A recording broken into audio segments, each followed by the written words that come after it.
name. My name is Noman Ahmed and I am your maths teacher. Dear students, मैं पूरी उम्मीद से ये कह सकता हूँ कि आप लोग बहुत सेहतमंद होंगे और अपनी सेहत का बहुत ख्याल रख रहे होंगे और इसी तरह अपने वालिदैन और बड़ों की बातों पे अमल कर रहे होंगे। तो स्टूडेंट, लास्ट लेक्चर के अंदर हमने जो चीज़ें डिस्कस की थी मैं उनको थोड़ा सा रिपीट करूँगा और फिर हम अपने नेक्स्ट टारगेट की तरफ कंटिन्यू कर लेंगे। चैप्टर नंबर 1 हमने बेटे स्टार्ट किया हुआ है और chapter number 1 first year mathematics का, और मैंने आप लोगों को पहले भी बताया हुआ है कि चैप्टर नंबर 1 की बोर्ड एग्ज़ाम की जो वेटेज है वो 3 शॉर्ट क्वेश्चन और 1 ऑब्जेक्टिव इस चैप्टर में से बोर्ड एग्ज़ाम में आता है।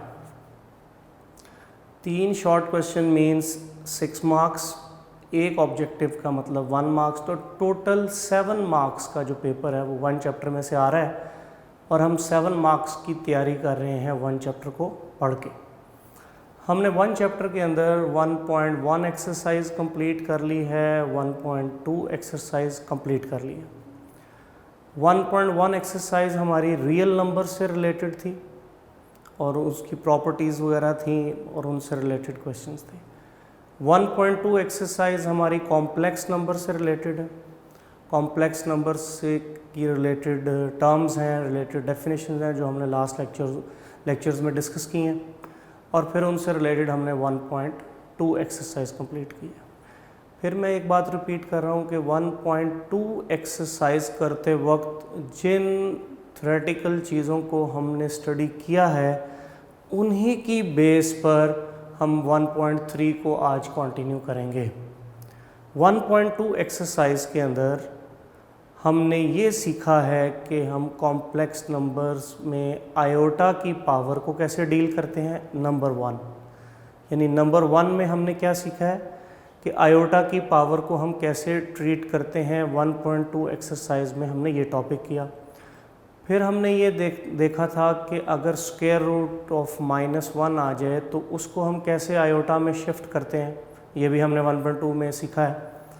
फिर हमने उसके बाद ऑपरेशंस ऑन कॉम्प्लेक्स नंबर भी सीखे हैं कि हम कैसे 2 कॉम्प्लेक्स नंबर को ऐड करते हैं, कैसे हम 2 कॉम्प्लेक्स नंबर को सब्ट्रैक्ट करते हैं, कैसे हम 2 कॉम्प्लेक्स नंबर को मल्टीप्लाई करते हैं, कैसे हम 2 कॉम्प्लेक्स नंबर को डिवाइड करते हैं। ये भी हमने लास्ट लेक्चर के अंदर चीज़ों को डिस्कस किया था। फिर उसके बाद हमने फैक्टराइजेशन कैसे करते हैं किसी भी एक्सप्रेशन की with the help of complex number. फिर हम नेक्स्ट में हमने मल्टीप्लिकेटिव इन्वर्स का आइडिया सीखा था। तो यही जो कॉन्सेप्ट हमने लास्ट लेक्चर में 1.2 एक्सरसाइज करने के लिए सीखे थे, इन्हीं को आपने जहन में रखना है, इन्हीं को रिवाइज रखना है और इनकी बेस पे 1.3 एक्सरसाइज जो है वो हम इंशाल्लाह आज कंटिन्यू करेंगे अपने इस लेक्चर के अंदर।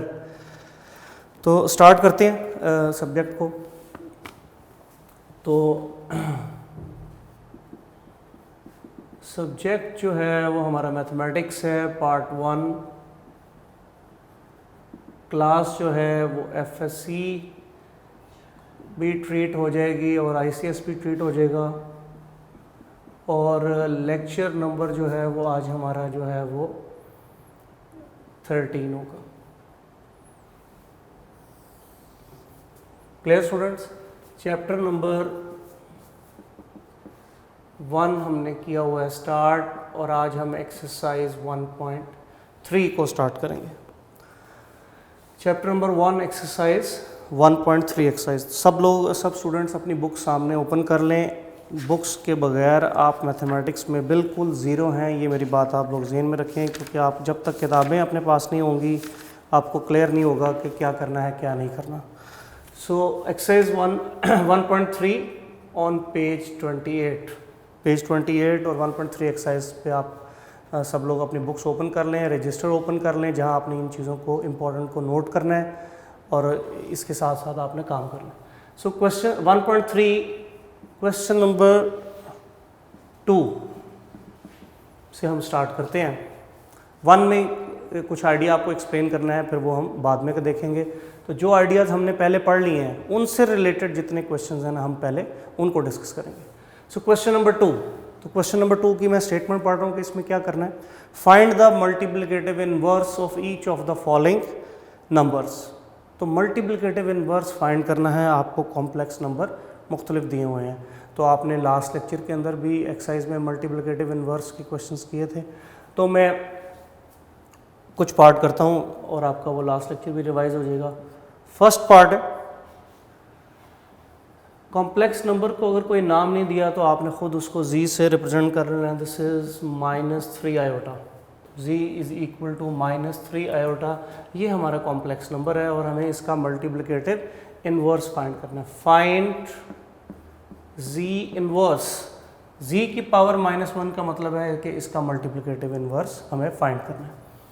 तो स्टूडेंट सबसे पहले क्या करते हैं कि आपने कॉम्प्लेक्स नंबर को उसकी डेफिनेशन की फॉर्म में लेके जाना है, pure form of complex number में उसको लेके आना है।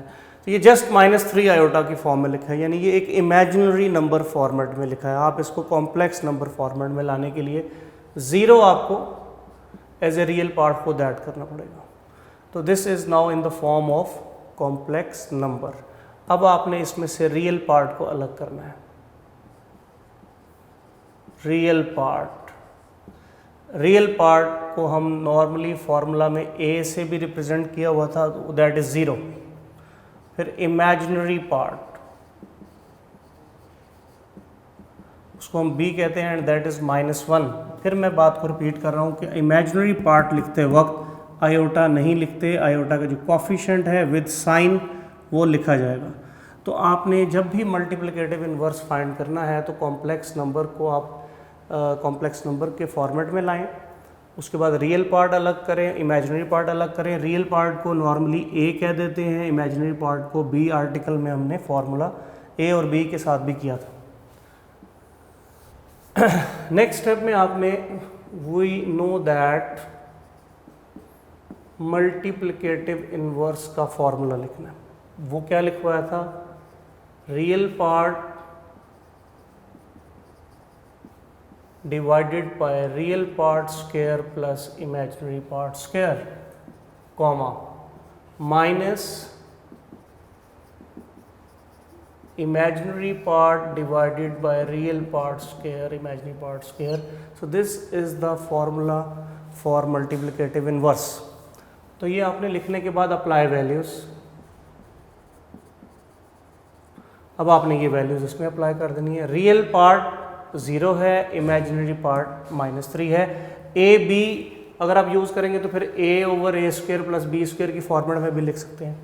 तो जब आप वैल्यूज अप्लाई करेंगे तो रियल पार्ट तो 0 है, 0/, रियल पार्ट का square 0² plus imaginary part square -3², comma minus imaginary part square -3, 0² plus -3²। सो z इनवर्स है 0/something 0 हो गया, माइनस माइनस +3/0² -3² 9 हो गया। सो z इनवर्स इज 0,1/3। तो ये आपका मल्टीप्लिकेटिव इनवर्स फाइंड हो गया। ऑर्डर्ड पेयर फॉर्म है, इसको आपने वापस आयोटा फॉर्म में लेके जाना होगा, तो आप इसको लिख सकते हैं 1/3 आयोटा। तो ये आपका जो है वो मल्टीप्लिकेटिव इनवर्स फाइंड हो जाएगा।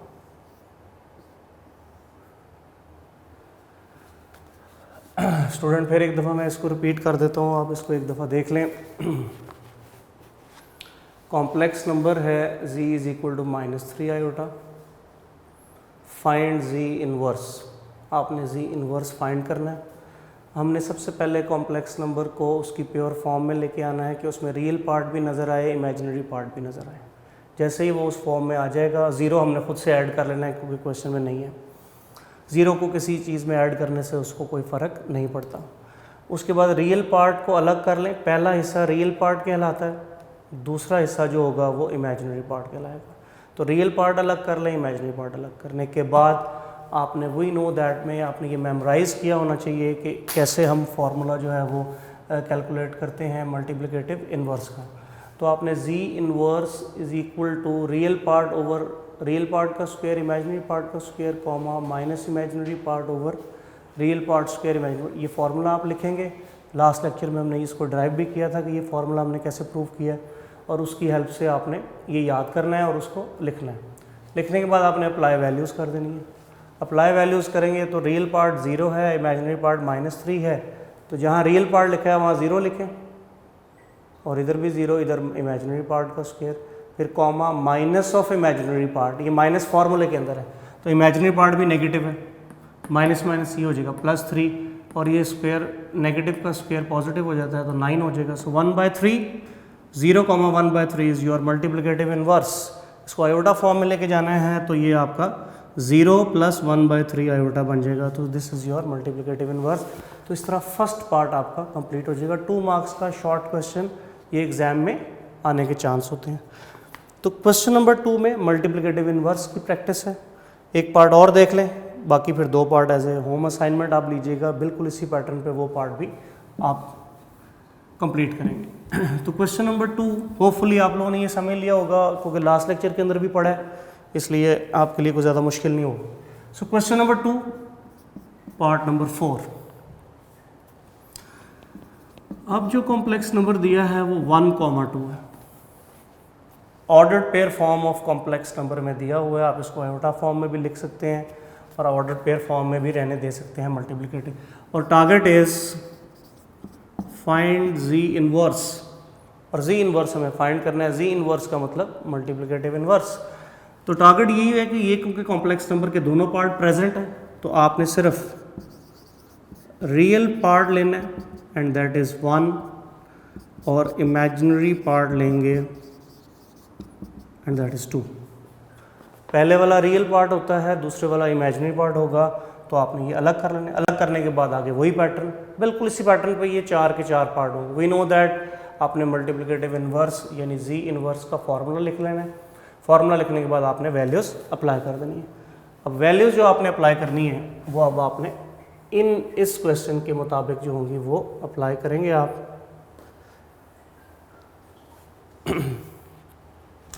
रियल पार्ट 1 है, over real part square 1 square, imaginary part square 2 square, comma minus फार्मूले, इमेजिनरी पार्ट 2 है, over 1 square 2 square, real part का स्क्वायर इमेजिनरी पार्ट का स्क्वायर।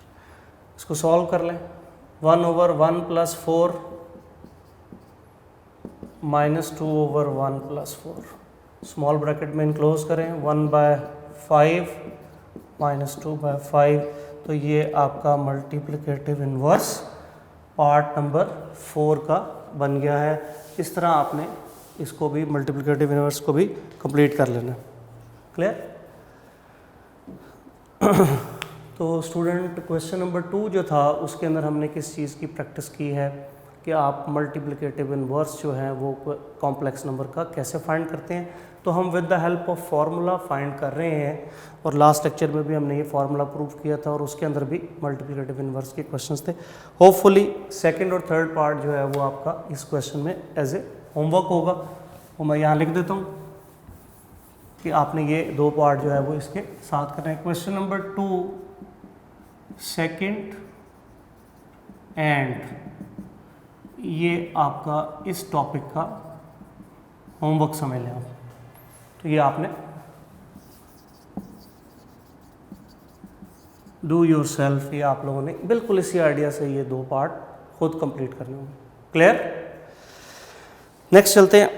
क्वेश्चन नंबर 2 के बाद हमारा नेक्स्ट क्वेश्चन नंबर 3 है, और क्वेश्चन नंबर 3 स्टूडेंट अपनी बुक्स पे आप लोग देखें और उसको रीड करें कि उसमें क्या लिखा है, उसमें क्या डिमांड की गई है, फिर मैं उसको स्टार्ट करता हूँ। क्वेश्चन नंबर 3 है सिंप्लीफाई। क्वेश्चन नंबर 3 क्या है? सिंप्लीफाई। और जब हम पार्ट्स को देखते हैं तो आयोटा की पावर 101, नेक्स्ट पार्ट में देखा तो -a आयोटा की पावर 4, नेक्स्ट पार्ट में आयोटा पावर -3, तो यानी आयोटा की पावर्स इन्वॉल्व हो रही हैं क्वेश्चन नंबर 3 के अंदर। तो ये टॉपिक भी हमने लास्ट लेक्चर में स्टडी किया था कि आयोटा की पावर्स अगर आ जाएं तो उसको हम कैसे ट्रीट करते हैं। तो उसको थोड़ा सा रिवाइज करें आप कि हमने ये आयोटा की पावर्स को हमने कैसे ट्रीट किया था। तो की पॉइंट क्या होगा इस क्वेश्चन का कि हमने आयोटा स्क्वायर की वैल्यू -1, ये फॉर्मूला हम यूज़ करते हैं इस आर्टिकल के क्वेश्चंस को करने के लिए कि जहाँ आयोटा स्क्वायर आएगा उसकी वैल्यू हमने -1 यूज़ करनी है और आप आयोटा की किसी भी पावर को डील इस तरह आसानी से कर सकते हैं। तो exercise 1.3 question number 3 second part, इसको आप इम्पोर्टेंट भी लिख लें, शॉर्ट क्वेश्चन भी हो सकता है, ऑब्जेक्टिव भी हो सकता है। So -a iota whole power 4, यहाँ उसने लिखा है a belongs to real number के, यानी आयोटा का जो कॉफिशिएंट है ये कोई भी रियल नंबर हो सकता है। अभी जर्नल है इसलिए a ही रहेगा कोई। तो -a आयोटा होल पावर 4 इसको हमने सॉल्व करना है। तो इसमें सिर्फ आयोटा नहीं है क्योंकि साथ -a भी इन्वॉल्व है, इसलिए हम उसको भी पहले साथ स्टार्ट करेंगे।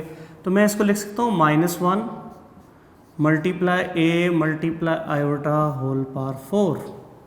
माइनस को हम -1 भी लिख सकते हैं, एक ही बात है। a वैसे ही लिख दिया, आयोटा वैसे ही लिख दिया, कोई साइन ना आ रहा हो तो इसका मतलब है कि वो प्रोडक्ट है। अब 3 टर्म इसके अंदर मौजूद हैं, आप तीनों की पावर 4 लिखें, अलग अलग कर देंगे, अलजबरा का ये रूल है। -1 की पावर 4, a की पावर 4, आयोटा की पावर 4, तो आपने ये तीनों की पावर 4 अलग कर देनी है। अब -1 की पावर 4, ये भी हमने लास्ट लेक्चर में पढ़ा है कि -1 की पावर अगर इवन नंबर आ जाए तो दैट इज़ +1, तो वो +1 के इक्वल होता है। तो -1 की पावर 4 इवन नंबर है, तो answer is 1, a power 4 as it is रहेगा। अब आयोटा की पावर 4 को हम ट्रीट करेंगे। आयोटा की पावर को ट्रीट करना है तो की पॉइंट क्या बताया कि आयोटा स्क्वायर -1 यूज़ करेंगे। तो आयोटा 4 को आप आयोटा स्क्वायर लिखें और अब इसकी इतनी पावर सोचें कि या तो 4 आ जाए या इसके करीब तरीन आ जाए, तो उसको फर्दर स्क्वायर लिखने से हम वो आयोटा 4 पे आ जाते हैं। तो नेक्स्ट 1 इंटू a पावर 4 हो जाएगा, आयोटा स्क्वायर की जगह पे -1 यूज़ करेंगे और होल स्क्वायर। फिर माइनस की पावर इवन नंबर है तो answer is 1, so 1 into a 4, so -a iota power 4 is equal to a4 हो जाएगा। तो ये इस पार्ट का आंसर बन जाएगा। क्वाइट इजी है, कोई इतनी मुश्किल बात इसमें नहीं है। फिर रिपीट कर देता हूँ, सेकंड पार्ट है क्वेश्चन नंबर 3 का, आयोटा की पावर को ट्रीट करना है। ये आर्टिकल हेल्प करेगा हमें। -a आयोटा पावर 4 था, इसको सिंप्लीफाई करना है। तो -a और आयोटा 3 टर्म्स हैं, आपने इस पैटर्न पे लिख लेनी है फॉर आवर कन्वीनियंस, आसानी रहेगी इस तरह इसको समझने में। -1 3 टर्म्स की पावर 4 है तो तीनों की पावर 4 लिखते हैं। -1 की पावर 4, a की पावर 4, आयोटा की पावर 4, ये 1 हो जाएगा, ये a पावर 4 हो जाएगा। इसको आप आयोटा स्क्वायर का स्क्वायर लिख दें। उसके बाद a पावर 4 आयोटा स्क्वायर की वैल्यू -1 स्क्वायर जो अगेन 1 हो जाएगा और फिर a पावर 4 आ जाएगा। तो ये आपका क्वेश्चन का पार्ट कंप्लीट हो जाएगा। होपफुली आप लोगों ने इसको समझ लिया होगा, कोई इतनी इसमें मुश्किल बात नहीं है, लास्ट लेक्चर में भी हमने पढ़ा था। एक और पार्ट देख लें, पार्ट नंबर 3, ये भी इम्पोर्टेंट है, थोड़ा ट्रिकी है। तो नेक्स्ट मैं यहाँ करता हूँ इसको, part number 3 of same question 3, iota power -3, इसको हमने जो है वो सिंप्लीफाई करना है। थर्ड पार्ट का सोल्यूशन है। अब इसमें आयोटा की पावर नेगेटिव आ गया, तो हमने लास्ट लेक्चर में ये पढ़ा था कि नेगेटिव पावर आ जाए आयोटा की इंटीजर में से या पॉजिटिव पावर आ जाए, आपका की पॉइंट यही है कि आयोटा स्क्वायर लेके आना है आपने उसके अंदर। तो आपने फौरन आयोटा स्क्वायर लिख देंगे। आयोटा स्क्वायर लिखने के बाद इसकी फर्दर पावर आपने इतनी सोचनी है कि या तो -3 आ जाए या इसके करीब तरीन वाली वैल्यू आए, लेकिन नेगेटिव के केस में करीब तरीन हम नेक्स्ट वैल्यू को लेंगे, यानी -3 या तो -4 को लेंगे हम करीब तरीन में। तो आयोटा स्क्वायर लिख के आपने उसकी फर्दर पावर जो है वो -2, 2 इंटू -2 दैट इज -4। डायरेक्ट 3 तो नहीं आ रहा, इसलिए हमने फिर करीब तरीन जाना है। करीब तरीन के केस में हमने ग्रेटर वैल्यू पे जाना होता है, नेगेटिव के केस में। तो वो -3 के जो नेक्स्ट होगी वो -4 हो जाएगी। -4 जो है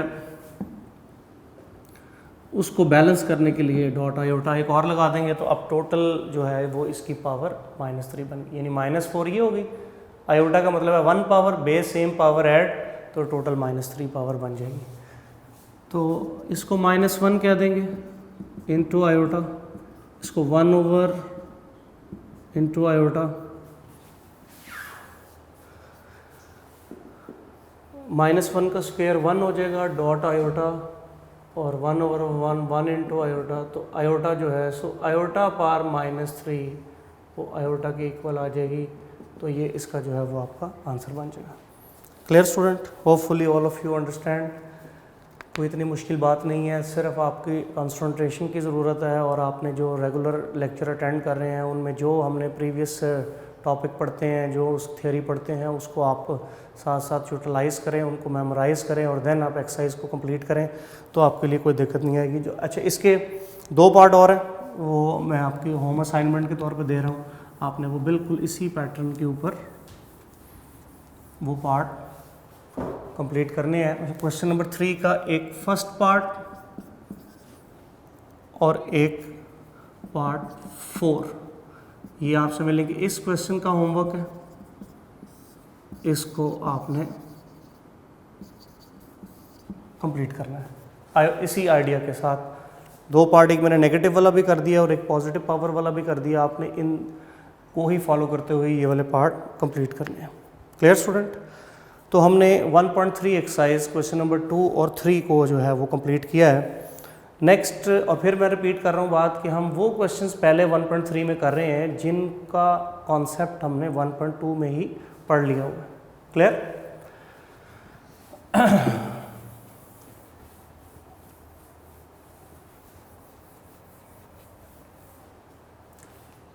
आई थिंक आप लोगों ने ये नोट कर लिया होगा। तो नेक्स्ट है क्वेश्चन नंबर 5। नेक्स्ट हम जो है वो क्वेश्चन नंबर 5 को कंटिन्यू करेंगे, जो कि हमारे लास्ट कॉन्सेप्ट से रिलेटेड है। तो क्वेश्चन नंबर 5 की स्टेटमेंट में पढ़ रहा हूँ। Simplify bye expressing in the form of a + b iota.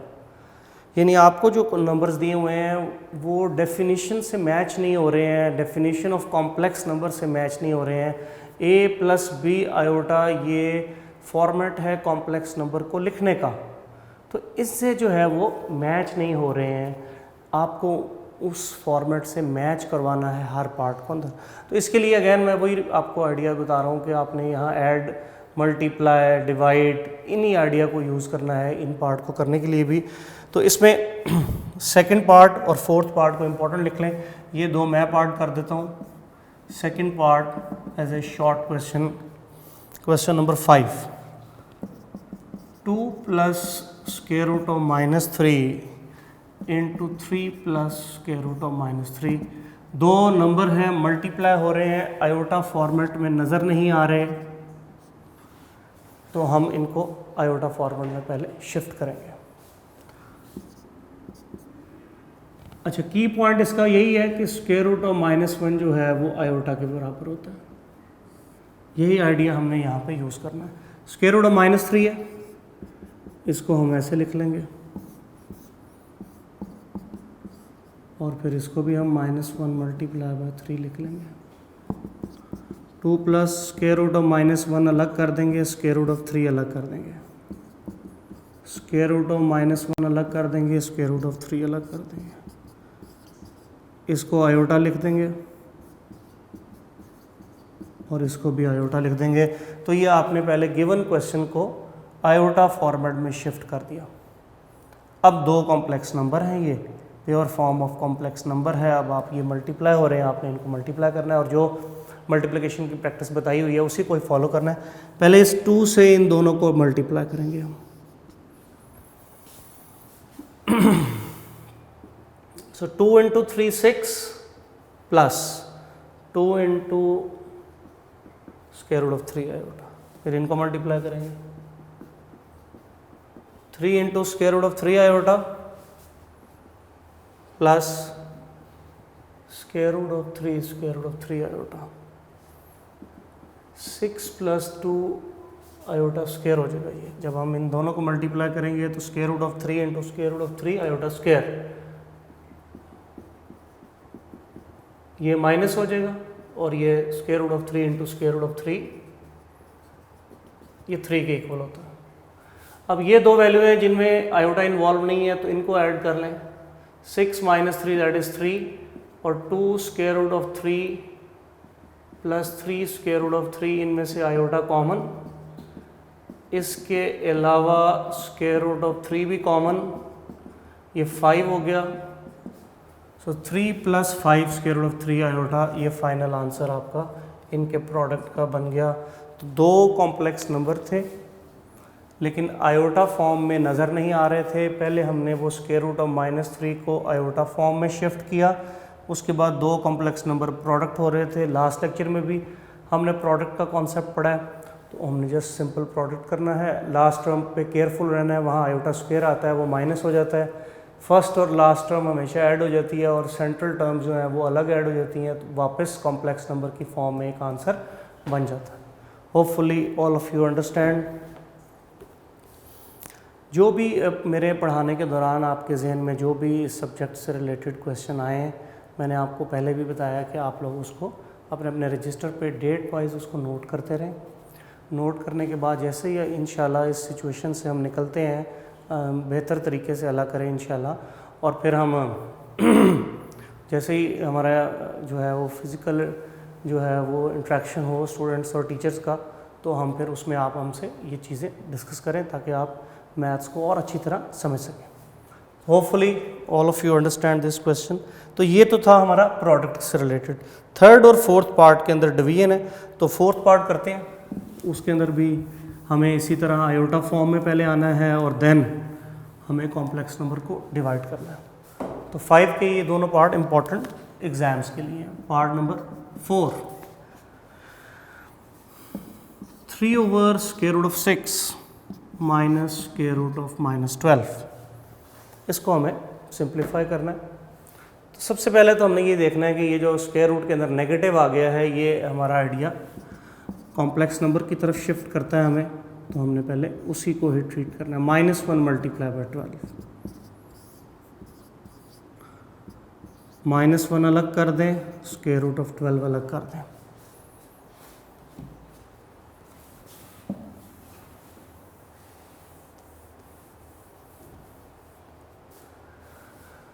फिर दोबारा देख लें, क्वेश्चन था और क्वेश्चन में हमें नज़र आ रहा है कि इसके अंदर स्क्वायर रूट के अंदर नेगेटिव है और इसका मतलब है कि ये कॉम्प्लेक्स नंबर की फॉर्म में शिफ्ट हो जाएगा।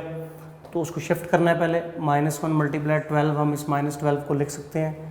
उसके बाद -1 मल्टीप्लाई बाय 12 अलग अलग कर दें स्क्वायर रूट, और ये जो स्क्वायर रूट ऑफ नेगेटिव आ गया है ये आयोटा बन जाएगा। अब जैसे ही आयोटा फॉर्म में हम शिफ्ट हुए तो हमने देखा कि डिनोमिनेटर में आयोटा आ गया। डिनोमिनेटर में आयोटा आप जानते हैं कि एक्सेप्टेबल नहीं है, इसके लिए हमें कोई और वे आउट यूज़ करना पड़ता है। और हमने लास्ट लेक्चर्स में देखा है कि जब डिनोमिनेटर में आयोटा आ जाए तो हमें वो डिवीजन का क्वेश्चन बन जाता है और डिवीजन के क्वेश्चन को हम कॉन्जुगेट से ट्रीट करते हैं।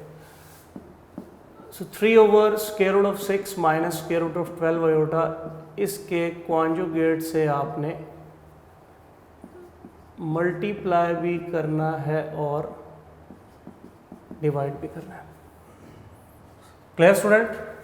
डिनोमिनेटर का जो कॉम्प्लेक्स नंबर है वो नेगेटिव साइन के साथ है, उसका कॉन्जुगेट प्लस साइन के साथ होगा, उसे मल्टीप्लाई भी कर देना है और डिवाइड भी करना है। ऊपर वाली वैल्यू ऊपर मल्टीप्लाई होगी और नीचे हमेशा फॉर्मूला यूज हो जाएगा इस तरह के क्वेश्चन में जिसमें कॉम्प्लेक्स नंबर हो पूरा और उसके कॉन्जुगेट से आप मल्टीप्लाई डिवाइड कर रहे हो। सो फर्स्ट टर्म का स्क्वायर माइनस सेकेंड टर्म का square,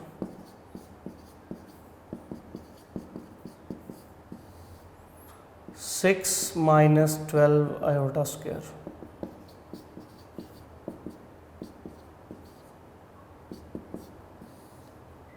six plus 12 iota square की वैल्यू -1 यूज़ कर लिया। यहाँ तक आप साथ साथ नोट कर लें। मैं इतना हिस्सा फिर रिपीट करता हूँ, फिर आगे यहाँ से इसको अरेज करके कंटिन्यू करना पड़ेगा। तो क्वेश्चन ये, आपने उसको -12 को देखते ही आपको उसको कॉम्प्लेक्स नंबर में शिफ्ट करना है, आयोटा में शिफ्ट करना है। तो -1 मल्टीप्लाई बाय 12 लिखा आपने उसको, -1 का स्क्वायर रूट अलग कर दिया, 12 का स्क्वायर रूट अलग कर दिया, -1 का स्क्वायर रूट जो है वो आयोटा में शिफ्ट हो गया। आयोटा शिफ्ट जैसे ही हुआ तो हमें नज़र आ गया कि डिनोमिनेटर के अंदर कॉम्प्लेक्स नंबर है। जब डिनोमिनेटर में कॉम्प्लेक्स नंबर आ जाएगा तो हमें उसको वहाँ से रिमूव करना है। तो रिमूव करने के लिए हमें कॉन्जुगेट से मल्टीप्लाई डिवाइड करना है, वो हमने कॉन्जुगेट से मल्टीप्लाई डिवाइड किया। मल्टीप्लाई डिवाइड करने के बाद न्यूमरेटर को न्यूमरेटर से मल्टीप्लाई किया, डिनोमिनेटर में a² - b² फार्मूला यूज़ हो गया, क्योंकि a - b into a + b format में लिखा है, तो आप उसको a² - b² के फार्मूला में जो फार्मूला यूज़ हुआ करे वो आप साइड पे अपने रजिस्टर्स पे नोट किया करें कि यहाँ इस फार्मूले से हेल्प लिया हमने। उसके बाद डिनोमिनेटर ये आपका 6 बन जाएगा, स्क्वायर रूट से स्क्वायर रिमूव हो गया, इधर भी स्क्वायर रूट से स्क्वायर रिमूव होकर 12 आ गया और आयोटा का स्क्वायर एज इट इज़ आ जाएगा, और वो माइनस के साथ प्लस हो गया, तो 6 + 12 आपके पास डिनोमिनेटर में बात आ गई। क्लियर? होपफुली आप लोगों ने समझा भी होगा और नोट भी किया होगा यहाँ तक। नेक्स्ट,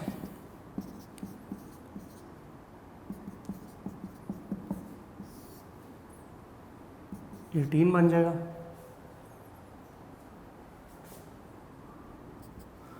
3 × 1 = 3, 3 × 6 = 18, स्क्वायर रूट ऑफ 6 / 6, ये हमारा जो है वो फाइनल फॉर्म आ गई। डिनोमिनेटर से अब इस तरह आयोटा रिमूव हो गया। जब डिनोमिनेटर से आयोटा रिमूव हो तो हम रियल पार्ट के नीचे उस वैल्यू को अलग लिख देते हैं और इमेजिनरी पार्ट के नीचे अलग लिख देते हैं। 6 अलग लिखने के बाद अब इसको थोड़ा सा सिंप्लीफाई मज़ीद ज़रूरत है, क्योंकि ये 6 टेबल पे कैंसिल हो सकते हैं, तो इसलिए इसको आप मज़ीद सिंप्लीफाई करेंगे। यहाँ एक आइडिया यूज़ होगा, वो मैं अभी एक्सप्लेन कर देता हूँ। स्क्वायर रूट ऑफ 6, डिनोमिनेटर में जो 6 है इसको भी हम square root of 6 into square root of 6 लिख सकते हैं। तो इन दोनों को अगर मल्टीप्लाई करें तो 6 ही बनता है। कैसे बनता है? बेस सेम पावर ऐड का रूल आप अडॉप्ट कर लें अलजेब्रा के अंदर, तो आप देखेंगे कि ये 6 मिनट में रफ वर्क में यहाँ कर देता हूँ। Square root of 6 into square root of 6, ये 6 होता है। कैसे होता है 6? This is not part of question, आप ये समझ लें कि आपको सिर्फ समझाने के लिए ये मैं लिख रहा हूँ। तो लेफ्ट साइड ले लें, 6 की पावर 1/2, 6 की पावर 1/2, स्क्वायर रूट का मतलब ये होता है base same power add 1/2 + 1/2, 2 LCM 1 + 1, 2/2, so this is 6, 2 2 cancel हो गया, 1 पावर आ गई। तो square root of 6 into square root of 6, this is equal to 6। ये आपने अब जर्नल आइडिया याद रखना है, ये अक्सर यहाँ पे यूज़ हुआ करेगा। तो हमने इस डिनोमिनेटर में जो 6 है उसको हमने square root of 6 into square root of 6 लिख लिया, प्लस 12 को हम लिख सकते हैं 6 × 2 होल स्क्वायर रूट, और उसके डिनोमिनेटर में जो 6 है उसको भी ऐसे ही लिख लिया इंटू आयोटा। होपफुली आप लोगों ने ये बात समझ ली होगी।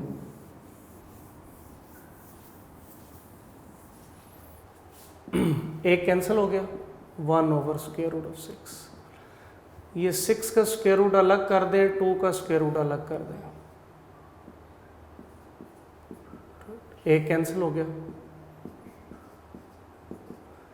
दोनों को एक ही स्क्वायर रूट में शिफ्ट कर दें। So this is 1/3 whole square root. So 1/√6 plus 1/√3 iota, ये final form of complex number बन गई, मोस्ट सिंप्लीफाइड बन गई है। ये क्वेश्चन यहाँ तक भी कॉम्प्लेक्स नंबर ही था, लेकिन ये क्योंकि मज़ीद सिंप्लीफाई होने के चांसेस में बन रहे थे, तो आपने वो मज़ीद सिंप्लीफाई करना है ताकि आप मोस्ट सिंप्लीफाइड फॉर्म में आंसर शो कर सकें। तो ये आपका 4th पार्ट इस तरह कंप्लीट हो जाएगा। तो क्वेश्चन नंबर स्टूडेंट 5 के हमने एक सेकंड पार्ट किया है और एक 4th पार्ट किया है। तो 5 क्वेश्चन के अंदर भी प्रीवियस आर्टिकल ही यूज़ हो रहे हैं कि कैसे हम कॉम्प्लेक्स नंबर को मल्टीप्लाई करते हैं, कैसे उसको हम आयोटा फॉर्म में लाते हैं, कैसे हम कॉम्प्लेक्स नंबर को डिवाइड करते हैं। तो 2 पार्ट और हैं, वो होपफुली आप लोग उसको कंप्लीट कर लेंगे यूजिंग द सेम आइडिया। ये उनमें से थोड़े से ट्रिकी थे, इसलिए ये मैंने 2 पार्ट कंप्लीट किए हैं, बाकी पार्ट में यही आइडिया यूज़ होगा। तो मैं आपको एज वो होमवर्क बता देता हूँ। 5 क्वेश्चन से रिलेटेड आपका होमवर्क क्या है, एक आप फर्स्ट पार्ट करेंगे और एक आप थर्ड पार्ट करेंगे। ये आपका 5 क्वेश्चन से रिलेटेड जो है वो आपका होमवर्क है। तो question number 2 student, question number 3 और क्वेश्चन नंबर जो है वो 5, ये 3 क्वेश्चन जो है वो आपने कंप्लीट करने हैं आज के लेक्चर के अंदर। फर्स्ट पार्ट को थोड़ा सा मैं आपको गाइड कर देता हूँ, कोई इतनी उसमें मुश्किल बात नहीं है, होमवर्क में दिया है, लेकिन फर्स्ट पार्ट को थोड़ा सा गाइड कर देता हूँ। 1-2 लाइन में आंसर है, इसको आपने कंप्लीट करना है, सिंप्लीफाई करना है। तो इसमें हमें क्लियरली नज़र आ रहा है कि स्क्वायर रूट के अंदर माइनस आ गया है, तो ये आपका आयोटा में शिफ्ट हो सकता है। इसको आप आयोटा लिख देंगे, 4 परफेक्ट स्क्वायर बन के 2 हो जाएगा, 5 + 4 आयोटा। तो ये फर्स्ट पार्ट का भी आपका आंसर हो गया। तो मैंने फर्स्ट पार्ट भी आपको कंप्लीट कर दिया। अब एक ही पार्ट इस क्वेश्चन में है, पार्ट 3, वो बिल्कुल डिवीजन का जैसे भी आपने 4th पार्ट किया है उससे रिलेटेड होगा। तो आज के लेक्चर तक आप स्टूडेंट 1.3 एक्सरसाइज में क्वेश्चन नंबर 2 कंप्लीट करेंगे, 3 कंप्लीट करेंगे और 5 कंप्लीट करेंगे। इन क्वेश्चन में जो आर्टिकल्स थे वो प्रीवियस वाले ही यूज़ हमने किए हैं। तो ये आपका आज के इस लेक्चर में ये असाइनमेंट है, यहाँ तक आप कंप्लीट करें। इंशाल्लाह नेक्स्ट लेक्चर में फिर मुलाकात होगी। हमारे जो रेस्ट ऑफ द क्वेश्चन हैं उनके साथ अपनी सेहत का बहुत ख्याल रखिए। अल्लाह हाफिज़, थैंक यू वेरी मच।